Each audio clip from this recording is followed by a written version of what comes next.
remission of sins, doing good deeds. Some of the things that you can do as far as good deeds, and important things that you can do, is the freeing of a slave. The freeing of a slave. I'm running out of time here. I want to share you a hadith with you of the Prophet. Run out of time. I'm not going to read the actual script. This is Sahih Bukhari, in the Book of Belief, hadith number 28. For those who want to read the Arabic and confirm what I'm sharing with you is the truth, I'm going to read the translation. Narrated Abu Dhar, radiallahu anhu, I abused a man by calling his mother with bad names.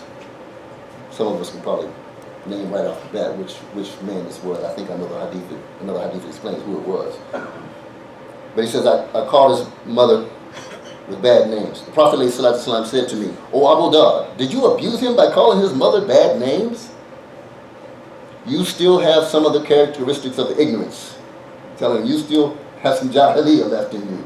In other words, you haven't cleansed yourself of the ignorance. Your slaves are your brothers. And this is referring to the fact that this person that he slandered that he said this bad thing to about his mother, he was a slave. He was one of this brother's slaves, by the way. So he goes on to say, your slaves are your brothers. That is to say, his slave was another Muslim. He was a Muslim and his slave was a Muslim. Your slaves are your brothers, and Allah has put them under your command. So whoever has a brother under his command should feed him with that which he feeds himself. And he should dress him of that which he wears himself. And do not ask your slaves to do things beyond their capacity. In other words, don't overwork them, right? And if you do so, if you give them a task, a job to do this beyond their capacity, then help them do it. Then help them do it. This hadith and many others that talk about slaves, what the Prophet ﷺ said about how to treat slaves, what the slaves' rights were. Once you're your slave, one hadith I remember very clearly, the Prophet ﷺ said, feed them as you feed yourself, clothe them as you clothe yourself, and house them as you house yourself. In other words, if you live in a big fancy mansion and have nice fancy rooms and comfortable furniture, then your slave should have those same things.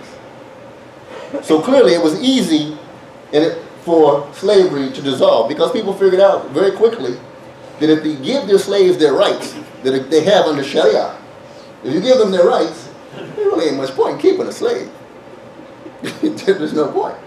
And so slavery was essentially abolished without a command from Allah to end slavery.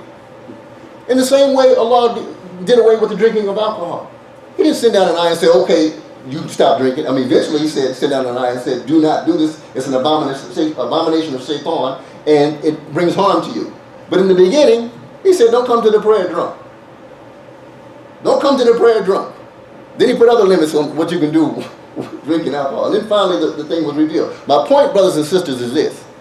Not only is Sharia, everything that Allah forbids, something bad for you.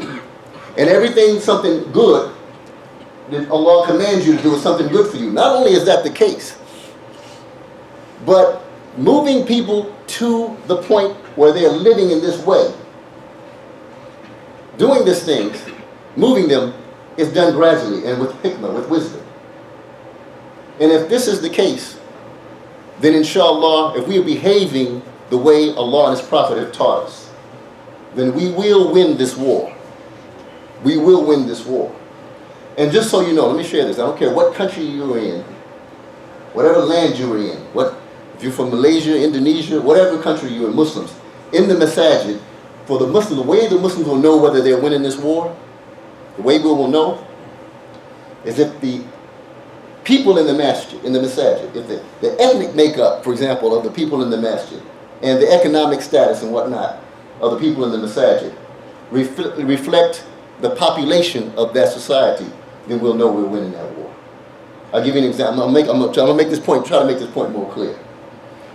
You know, 90% of the people who voted for Donald Trump are white Americans. Most of them from lower income backgrounds.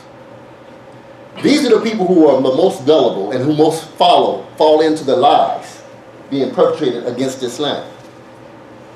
Shaitan wants us to get angry at them. That's what Shaitan wants. Shaitan wants us to despise them.